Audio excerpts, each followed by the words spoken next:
مولاي صل وسلم دائما أبدا على حبيب.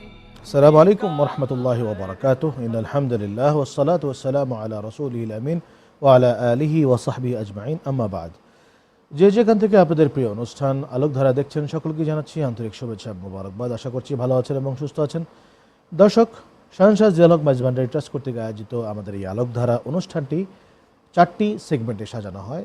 যেমনটি আপনারা দেখে থাকেন প্রতি পর্বেই, ঠিক তারই ধারাবাহিকতায় আমরা আজকের 4টি পর্ব 4টি সেগমেন্টে এই পর্বটি সাজিয়েছি। সাধারণ বিষয়, তারপর হচ্ছে তাসাউফ বিষয়ক আলোচনা, সুফি জীবনী এবং স্পেশাল যে সেগমেন্টটি আপনাদের জন্য আমাদের সর্বশেষে রয়েছে তা হচ্ছে রুহের আয়না। চলুন আজকে আমরা যে বিষয় নিয়ে আলোচনা করব তা জানার আগে আজকে যিনি আমাদের স্টুডিওতে আমন্ত্রিত অতিথি হিসেবে আলোচনা করবেন তার সাথে আপনাদের পরিচয় করিয়ে নেই। আর তিনি হচ্ছেন ঢাকা বিশ্ববিদ্যালয় ইসলামিক স্টাডিজের সহযোগী অধ্যাপক শেখ ডক্টর মাসুম বাকিবিল্লাহ আল কাদেরী। আসসালামু আলাইকুম রহমতুল্লাহ। ওয়ালাইকুম সালাম রহমতুল্লাহ বারাকাতুহু। চলুন আমরা স্ক্রিনে দেখে নেই আজকে কি বিষয় নিয়ে আমরা আলোচনা করছি। مولاي صل وسلم دائما أبدا. ইসলামের ইতিহাস ও সংস্কৃতির ধারায় আখেরি চাহার সোমবার একটি পরিচিত ঐতিহ্যবাহী দিন, যা দক্ষিণ এশিয়ার বহু মুসলিম সমাজে শ্রদ্ধা ও ধর্মীয় আবহে পালিত হয়ে আসছে। ফার্সি ভাষায় আখেরি অর্থ শেষ, চাহার অর্থ 4 এবং সোমবার অর্থ বুধবার। প্রচলিত ঐতিহ্য অনুযায়ী সফর মাসের শেষ বুধবার মহানবী সাল্লাল্লাহু আলাইহি ওয়াসাল্লাম অসুস্থতার পর সাময়িক সুস্থতা লাভ করেছিলেন। সেই স্মৃতিকে কেন্দ্র করে অনেক মুসলমান নফল ইবাদত, কোরআন তিলাওয়াত, দোয়া, দরুদ পাঠ এবং দান সদকার মাধ্যমে আল্লাহর প্রতি কৃতজ্ঞতা প্রকাশ করেন। এই দিনটি মানুষকে মহানবী সাল্লাল্লাহু আলাইহি ওয়াসাল্লামের জীবন আদর্শ স্মরণ, ধৈর্য, কৃতজ্ঞতা এবং আল্লাহর উপর ভরসার শিক্ষা মনে করিয়ে দেয়। একই সঙ্গে এটি পারস্পরিক সৌহার্দ্য, সহমর্মিতা ও মানব কল্যাণের চেতনাকে আরও দৃঢ় করে। ইসলামের ইতিহাস ও ঐতিহ্যের আলোকে আখেরি চাহার সোমবার আমাদের জন্য আত্মশুদ্ধি, নৈতিক মূল্যবোধ এবং মহানবী সাল্লাল্লাহু আলাইহি ওয়াসাল্লামের প্রতি ভালোবাসা প্রকাশের এক অনুপ্রেরণাময় উপলক্ষ। ধন্যবাদ দর্শক, আমরা দেখে নিলাম আজকের বিষয়বস্তু। আজকের বিষয় হচ্ছে ইসলামের ইতিহাসে আখেরি চাহার সোমবার।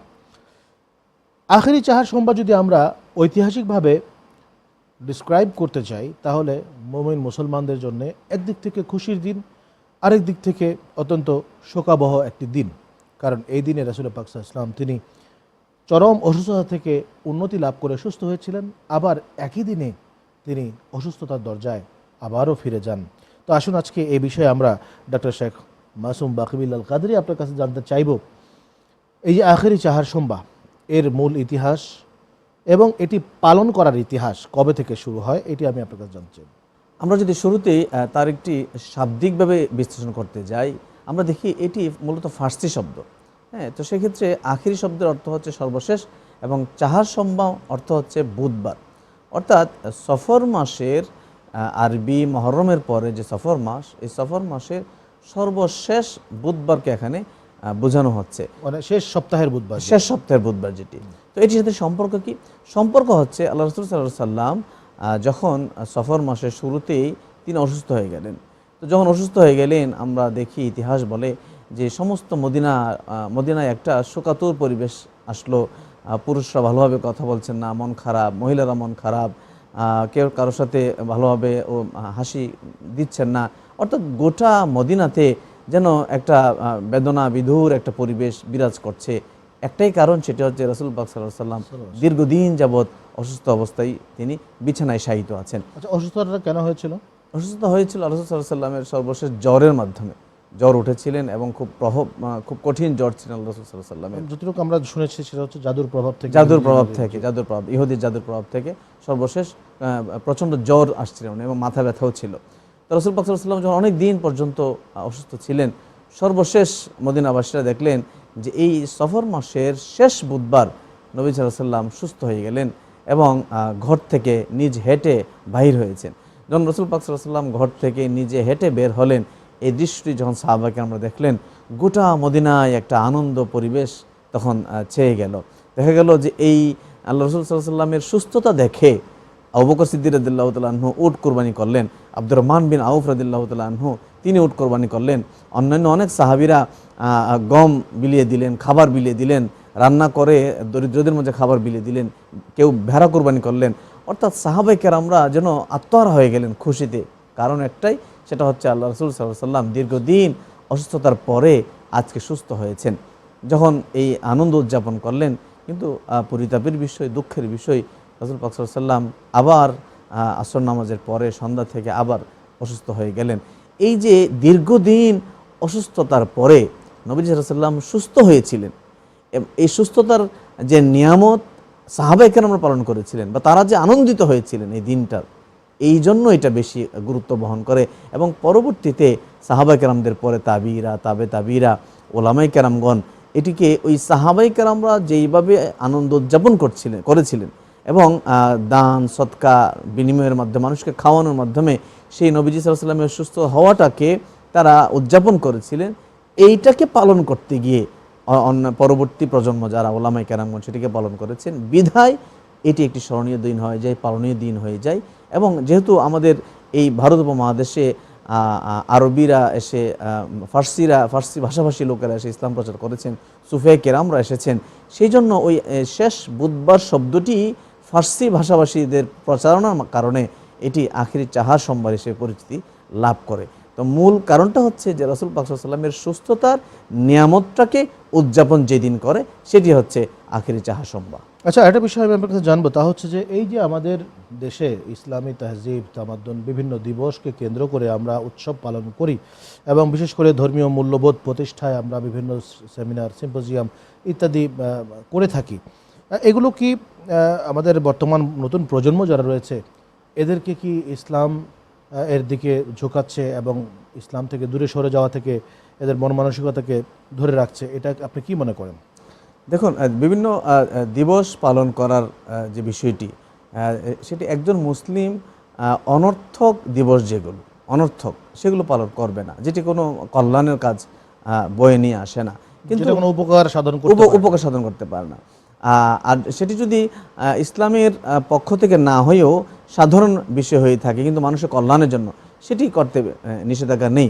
তবে বিশেষ করে ঈদ মিলাদুন্নবী সাল্লাল্লাহু আলাইহি ওয়াসাল্লাম, আল্লাহ রসুলের আগমনের দিন, মিরাজুন নবী সাল্লাল্লাহু আলাইহি ওয়াসাল্লাম, আল্লাহ রসুল সাল্লাল্লাহু আলাইহি ওয়াসাল্লামের আল্লাহর সাথে যে দিদারের বিশেষ মুহূর্তের যে স্মরণ, এটি সবে কদর, সবে বরাত, সব 10ই মুহররম, শহাদে কারবালার বিষয়, এই এরপরে সর্বশেষ আজকের যে আলোচনার বিষয় যে আখিরি চাহার সোমবার, এই যে দিবসগুলি উদযাপন, এটি তো এই জন্য গুরুত্বপূর্ণ যে এই দিবসের মাধ্যমে, উদযাপনের মাধ্যমে তার যে ইতিহাস, তার যে সুন্নাহ সাহাবায়ে কেরামদের পালনের, সেটি কিন্তু বর্তমান নতুন প্রজন্মের কাছে সেটি ছড়িয়ে পড়ে। যদি সেটি একেবারে উদযাপন না হয়ে থাকে তাহলে একটা পর্যায়ে গিয়ে পরবর্তী প্রজন্ম কিন্তু সেই জায়গা থেকে দূরে সরে যাবে, আর একটা সময় মনে রাখতে পারবে না আখিরি চাহার সোমবার আসলে কি, ঈদ মিলাদুন্নবী আসলে কি, শবে মেরাজ আসলে কি। এই যে উদযাপনের মাধ্যমে এই চর্চাটাকে দীর্ঘায়িত করা, আর আমরা দেখি এটি তো নতুন না, বরং সাহাবায়ে কেরামরা এটি উদযাপন করেছেন।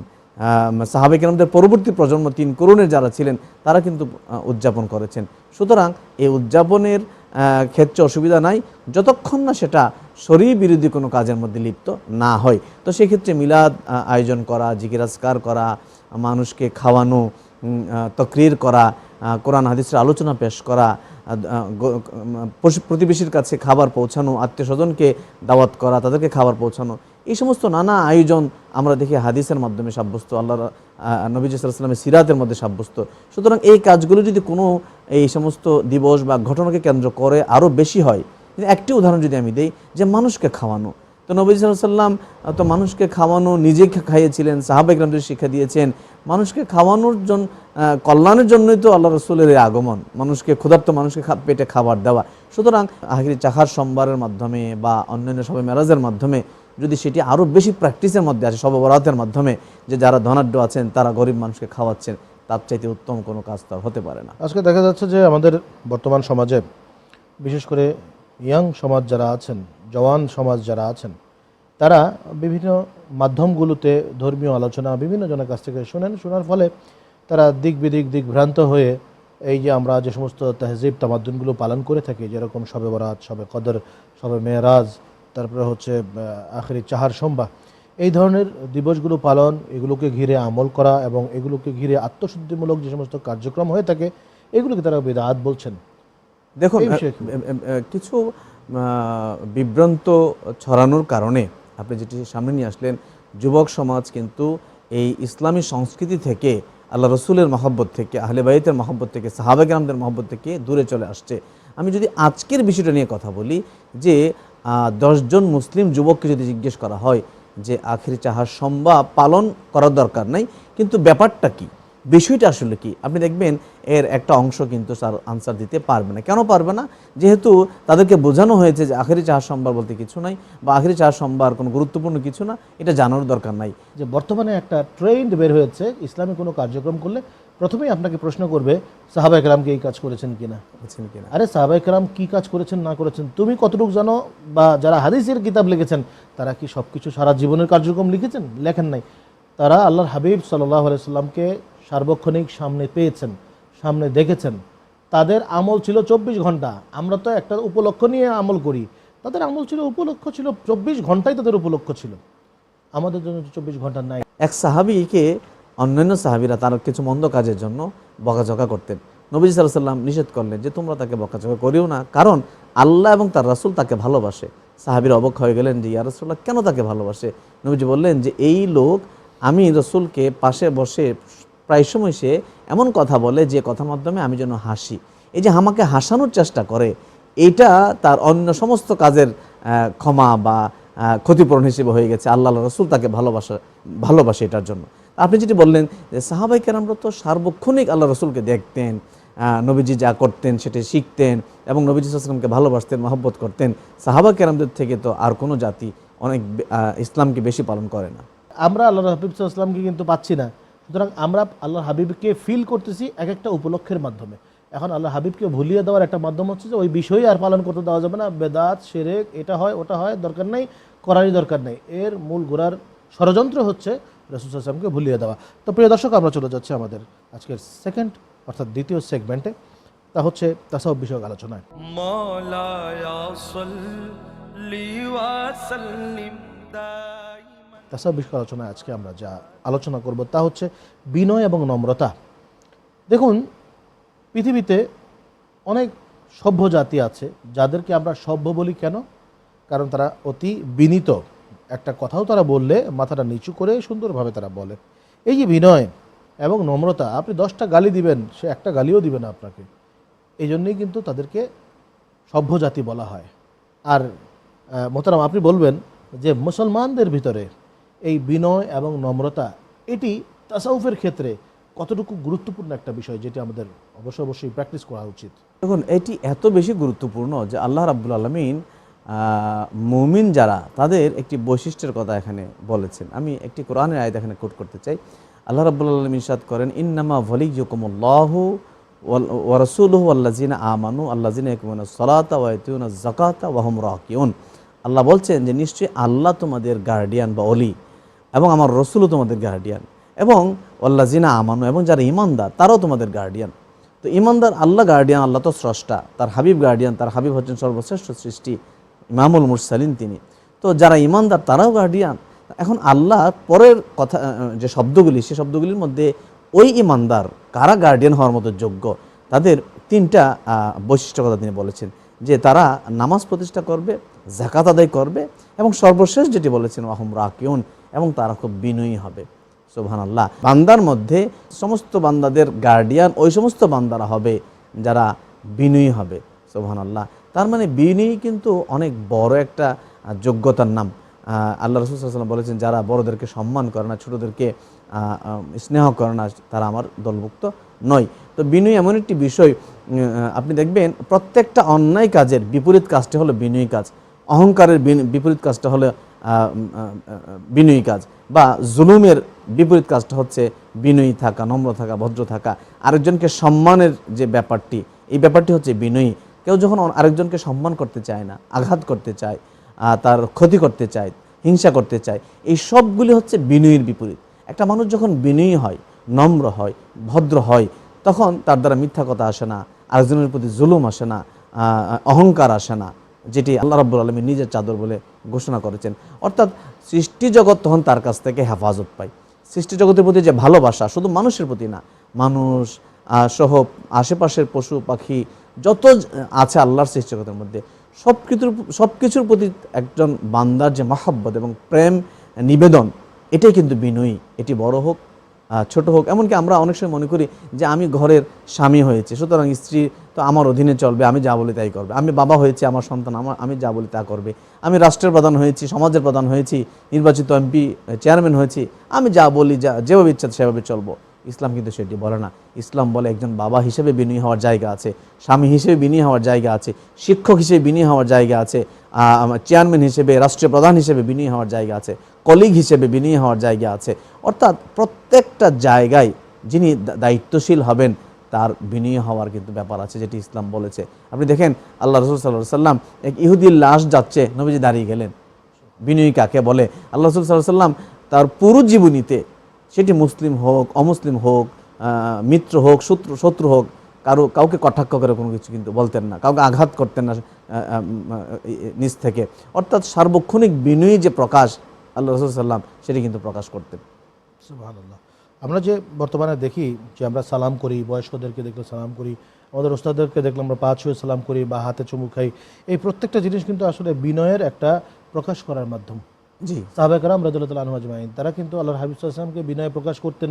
তারা এসে হাঁটু গেড়ে বসতেন, আল্লাহ রাসূলের কদম মোবারকে তারা চুমু খেতেন, ঠোঁট লাগিয়ে। আমরা হাত দিয়ে সালাম করি, তারা ঠোঁট লাগিয়ে চুমু খেতেন। এই হাদিস কিন্তু আছে, অনেক হাদিস আছে এই ব্যাপারে। অনেক হাদিস আছে। আপনি দেখেন ইসলামের যে একমাত্র অভিবাদন যেটি শুরুতে একদম একজন মানুষ, একজন ব্যক্তি যখন আরেকজনকে দেখবে, একজন মুসলিম আরেকজন মুসলিমকে, তখন সে সালাম প্রদান করবে। নবীজি বলেছেন যে আগে সালাম দেয় সে অহংকার থেকে মুক্ত, কৃপণতা থেকে। যে সালাম দেয় না সে কৃপণ। অর্থাৎ সালামের তাহলে অর্থটা কি? যে আপনার উপর শান্তি বর্ষিত হোক। তো একজন মানুষ যখন আরেকজনের কল্যাণ চায়, নিজেকে অহংকারী প্রকাশ করে না, নম্রতা ভদ্রতা যখন সে প্রকাশ পায়, তখনই কিন্তু সে সালাম দেয়। আর ইসলাম এটিকে এত বেশি গুরুত্ব দিয়েছে যে কেউ যদি বিনয়ী হয় বা সালাম দেয়, ভদ্র আচরণ করে, তাহলে প্রতি উত্তরে তার উপর এটা ফরজ, তাকেও বিনয়ী হওয়া, ভদ্রতা প্রদর্শন করা, তখন তার উপর এটা ফরজ হয়ে যায় যে প্রত্যুত্তরে সালাম দাও বা বিনয়ী হও তার প্রতি, যে তোমার প্রতি বিনয়ী হয়েছে তুমিও সালাম দাও, সেটা আল্লাহ রাসূল ফরজ করে দিয়েছেন। এই জন্যই কবি কিন্তু বলেছেন যে মিটা দো আপনি হস্তি কো আগার মর্তবা চাহো তো। সেই ব্যক্তি ততক্ষণ পর্যন্ত কোনো ইলমে লাদুন্নি অর্জন করতে পারবে না, তাসাউফের কোনো বিষয় সে অর্জন করতে পারবে না, যতক্ষণ পর্যন্ত তার নিজেকে সে মাটির সাথে বিলীন করে দিয়ে অপরকে উপকৃত করতে না পারবে, ততক্ষণ পর্যন্ত সে কোনো কিছুই অর্জন করতে পারবে না। তো আপনাকে অসংখ্য ধন্যবাদ প্রিয় দর্শক। চলুন আমরা আমাদের তৃতীয় সেগমেন্ট তথা সুফি জীবনীতে আমরা চলে যাচ্ছি। মাওলায়া সাল্লি ওয়া সাল্লিম দাইমান। সুফি জীবনের এই পর্যায়ে আমরা আপনার কাছ থেকে জানার চেষ্টা করব হযরতে ইমাম জাফর আস-সাদিক তার সম্পর্কে। যে ইমাম জাফর আস-সাদিক তার জীবনীতে আমরা যতটুকু জানি যে হযরতে ইমাম আজম আবু হানিফা রহমতুল্লাহি আলাইহির উস্তাদ তিনি, এবং সেই সাথে তৎকালীন সময়ে যেই তাসাউফের ধারা যাদের মাধ্যমে আমরা পেয়েছি তাদের মধ্যে অন্যতম একজন ধারক এবং বাহক হচ্ছেন হযরতে ইমাম জাফর আস-সাদিক। তার জীবনী সম্পর্কে যদি কিছু বলতেন। আল্লাহ রসুলের পক্ষ থেকে ইলমে শরীয়ত এবং ইলমে ভেলায়েতের যে নূর প্রবাহিত হয়েছে সাহাবায়ে কেরামদের মাধ্যমে, আহলে বাইতের মাধ্যমে, তার অন্যতম একটি ধারা যেটি মাওলা আলীর মাধ্যমে এসেছে গোটা পৃথিবীতে, সেটি কিন্তু ইমাম হোসেন রাদিয়াল্লাহু তাআলা আনহুর মাধ্যমে, জৈনুল আবিদিনের মাধ্যমে, ইমাম বাকির মাহমুদ বাকিরের মাধ্যমে, এবং আপনি যে নাম মোবারক উচ্চারণ করেছেন হযরত ইমাম জাফর সাদিক রাদিয়াল্লাহু তাআলা আনহুর মাধ্যমে কিন্তু গোটা পৃথিবীতে আউলিয়া কেরামদের মাধ্যমে ছড়িয়ে পড়েছে। আমরা দেখি আল্লাহ রাসূল সাল্লাল্লাহু আলাইহি ওয়াসাল্লাম এর বংশধর, যেমন আল্লাহ রাসূল ইমামুল মুরসালিন, ইমামুল আম্বিয়া, ইমামুল মুত্তাকিন, তিনি যেমন শ্রেষ্ঠ ছিলেন, তার যারা বংশধর যারা আমরা তাদেরকেও দেখি তারা জামানার সর্বশ্রেষ্ঠ মুত্তাকি ছিলেন, পরহেজগার ছিলেন, এবং আদর্শবান ছিলেন, তাকওয়াবান ছিলেন। এবং ইমাম জাফর সাদিকের কথা আলাদা করে বলতে হয় এই জন্য যে তিনি, আপনি বলেছিলেন যে আমাদের ইমামে আজম ইমাম আবু হানিফা রাহমাতুল্লাহ আলাইহি শিক্ষক ছিলেন। ইমাম আবু হানিফা রাহমাতুল্লাহ আলাইহি এত বড় পণ্ডিত, তিনি বলছেন যে আমি ইমাম জাফর সাদিকের মতো বড় কোনো ফকিয়ার দেখি নাই, আমি আমার জীবনে ওনার চেয়ে বড় কোনো ফকিয়ার দেখি নাই। ইমামে আজম সারা পৃথিবীতে যার ফিকহি মাসালা ইস্তেমবাদ করা হয়, আমরা অনুসরণ করি, তিনি বলছেন এই কথা যে আমি ইমাম জাফর সাদিকের ছাত্র যদি আমি না হতাম তাহলে আমি আবু হানিফা হতাম না, লাউলা সারাতান লাহালাকা নুমান। তাহলে নোমান ধ্বংস হয়ে যেত। সুবহানাল্লাহ। শুধু তাই নয়, ইমাম মালিক রাহিমাহুল্লাহ তিনিও কিন্তু ইমাম জাফর সাদিকের ছাত্র ছিলেন। আমরা দেখি মদিনাতুল মুনাওয়ারা ইমাম জাফর সাদিক রাদিয়াল্লাহু তাআলা আনহু উনি জ্ঞান বিজ্ঞান চর্চার একটি মাদ্রাসা প্রতিষ্ঠিত করেছিলেন সেখানে, এবং সেখানে 4000 ব্যক্তি সেখানে ওই মাদ্রাসায় পড়াশোনা করতেন, তাফসীর পড়তেন, ইলমে ফিকহ চর্চা করতেন, হাদিসের উপর দরস নিতেন। মদিনাতে 4000, অর্থাৎ ইমাম জাফর সাদিক রহমতুল্লাহ আলাইহি উনি এই জ্ঞান চর্চার ক্ষেত্রে কোরআন এবং হাদিসের যে ইলমে ফিকহ, ইলমে তাফসীর, ইলমে হাদিসের চর্চার ক্ষেত্রে উনি অনেকের চাইতে অনেক বেশি অবদান কিন্তু তিনি রেখেছেন আমরা দেখি। এবং দর্শকদের যারা জন্য আমি এতটুকু আপনার সাথে যোগ করব তা হচ্ছে যে আমরা যতটুকু জানি যে আমাদের 4টি মাযহাব বর্তমানে বিদ্যমান, এর বাইরে কিন্তু আরও মাযহাব রয়েছে, সে জাফরি মাযহাব রয়েছে। মূলত বর্তমানে শিয়া বংশোদ্ভূত যারা রয়েছেন বা শিয়া ধর্মাবলম্বী যারা রয়েছেন, ইসলামের ভিতরে শিয়া হচ্ছে আলাদা আরেকটা পার্ট। তো সেই পার্টের ভিতরে অনেকগুলো ভাগ রয়েছে, যেমন ধরেন ইসমাইলি ভাগ রয়েছে, জাইদি ভাগ রয়েছে, তারপরে হচ্ছে বোহরা ভাগ রয়েছে, এরকম বা 12 ইমামিয়া ভাগ রয়েছে, হ্যাঁ, জাফরি রয়েছে। তো জাফরি যারা বলা হয়ে থাকে, বড় বড় ওলামায়ে কেরাম যারা রয়েছেন তারা বলে থাকেন যে জাফরিরা হচ্ছে আমাদের আহনাফদের নিয়ারেস্ট, কারণ ইমাম জাফর সাদেক আলাইহিস সালাম তার যে মতাদর্শ আমাদের আহনাফদের মতাদর্শ একই রকম। এমনকি শিয়াদের ব্যাপারে যেই কথাগুলো বলা হয়ে থাকে যে তারা 4 খোলাফায়ের মধ্যে 3 খলিফাদের খেলাফতকে তারা অস্বীকার করে, যে জায়গাটাতে সীমা লঙ্ঘন করে, তাদের সাথে আমাদের ডিফেক্ট রয়েছে, সেই জায়গাগুলো থেকে জাফরি মাযহাব যারা অনুসরণ করেন, জাফরি শিয়া যারা, তারা অনেক দূরে এবং তারা অনেকখানি নম্র এবং ভদ্র স্বভাবের, তারা এই সমস্ত বিষয়গুলো জান না। তারা বলেন যে ভাই আমরা ইমাম জাফর সাদেক তার যে শিক্ষা, সেই শিক্ষায় আমাদেরকে মাযহাব হিসেবে আমরা নিয়েছি, ওই অনুযায়ী তাদের নামাজ, তাদের আকায়েদ, তাদের বিশ্বাস, তাদের আমল সব কিছু তারা করে থাকেন। তো এই হচ্ছে তার মাযহাব। জি, আপনি ঠিকই বলেছেন। উনি যেমনিভাবে জ্ঞান বিজ্ঞানের চর্চার ক্ষেত্রে অনেক বেশি ছিলেন, পুরোধা ব্যক্তি ছিলেন, পাশাপাশি আমরা দেখি যে ওনার উপাধি কিন্তু সাদেক, সত্যবাদী। অর্থাৎ উনি এত বেশি পরহেজগার ছিলেন, এত বেশি ইবাদতবন্দি করতেন, এত বেশি মুত্তাকি ছিলেন যে গোটা তখনকার সময় সবাই ওনার কাছে যেতেন, ওনার দরস শুনতেন, ওনার বক্তব্য শুনতেন।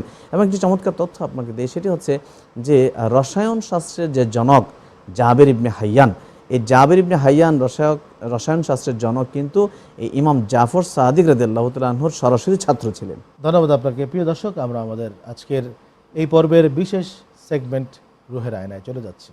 মাওলায়া সাল্লি ওয়া সাল্লিম দাইমান। রুহের আয়নায় আমাদের কাছে আমাদের এই অনুষ্ঠান ইউটিউবে দেখে এক ভাই কমেন্ট করেছেন, জনাব আপনাদের অনুষ্ঠান আমি সবসময় দেখি, আমার একটা প্রশ্ন ছিল, প্রশ্ন হচ্ছে যে নামাজের ভেতরে আমার মাঝে মধ্যেই অজু ছুটে যায়, কিন্তু সেক্ষেত্রে মসজিদের ভেতর থেকে আমি কিভাবে বের হয়ে অজু করব?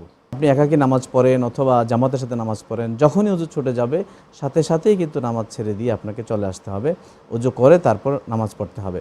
তো যখন জামাতের সাথে নামাজ আদায় করবেন সেক্ষেত্রে আপনি নীরবে চুপ করে আপনার জায়গা থেকে আপনি বের হয়ে চলে আসবেন। অজু করে আপনি যদি আবার সেই জামাতের নামাজ ধরতে পারেন তাহলে আবার গিয়ে ওই নামাজে শরীক হবেন এবং যেটুকু ছুটে গিয়েছিল সেটি আপনি এক্সট্রা আদায় করবেন ইমামের পরে, সালামের পরে। আর যদি আপনি ইমাম হয়ে থাকেন সেক্ষেত্রে পিছনের একজন যিনি তাকে আপনি সামনে ইমামের জায়গায় দাঁড়া করিয়ে তারপর আপনি চলে যাবেন অজু করার জন্য। কিন্তু কখনোই এটি মাথায় রাখবেন যে অজু ছাড়া কখনোই আপনি এক মুহূর্ত নামাজের মধ্যে দাঁড়িয়ে থাকবেন না। আপনাকে অসংখ্য ধন্যবাদ অত্যন্ত গুরুত্বপূর্ণ মাসলার উত্তর দেওয়ার জন্য। প্রিয় দর্শক, আমরা এতক্ষণ যাবৎ আলোচনা শুনছিলাম শেখ ডক্টর মাসুম বাকি বিল্লাল কাদেরী মোহতারামের কাছ থেকে। তিনি আলোচনা করছিলেন বিশেষ করে আখেরি চাহার সোমবার রাসূল পাক সাল্লাল্লাহু আলাইহি ওয়াসাল্লামের এই ঘটনা থেকে মুসলমানরা যেই পরিমাণ আনন্দিত হয়েছিলেন সেদিন সাহাবায়ে কেরাম রাদিয়াল্লাহু তাআলা আনহুম, তারা যেরকম আনন্দিত হয়েছিলেন এটাই প্রমাণ করে যে আল্লাহর হাবিব সাল্লাল্লাহু আলাইহি ওয়াসাল্লামের প্রতি মহব্বতে যখন কোনো ব্যক্তি কোনো কাজ নিজে থেকে করতে যায় সেটা তার সওয়াবের পর্যায়ে চলে যায়, সেখানে কোনো বেদাত থাকতে পারে না। দ্বিতীয় হচ্ছে নম্রতা এবং যে বিনয়, এটি হচ্ছে একজন মুমিন মুসলমানের ভূষণ। আর নম্রতা ছাড়া কোনো ব্যক্তি সুফি হতে পারে না। সুফিবাদের প্রথম যেই ডিভিশন, প্রথম যে পার্ট, সেই পার্টটি হচ্ছে নম্র হতে হবে, আপনাকে মাটির সাথে মিশে যেতে হবে। আর সর্বশেষ ইমাম জাফর সাদেক আলাইহিস সালাম তার জীবনী সম্পর্কে কিছু বললেন। হযরত ইমাম জাফর সাদেক তিনি হচ্ছেন আমাদের এই সুফিবাদের অন্যতম একজন সোপান এবং তার যে শিক্ষা, তার যে তাসাউফ, তার যে কলবি নূর, সেই নূরে আমরা যেন সবাই গুণান্বিত হতে পারি, নূরান্বিত হতে পারি। আলোকধারার পক্ষ থেকে সেই মেসেজই আপনাদের কাছে থাকবে। সবাই ভালো থাকবেন, সুস্থ থাকবেন। আসসালামু আলাইকুম ওয়া রাহমাতুল্লাহি ওয়া বারাকাতুহু। মুহাম্মাদুন সাইয়্যিদুল কাওনাইন ওয়া সাকালান ওয়াল ফারিকাইনি মিন উরবিন ওয়া মিন আজম।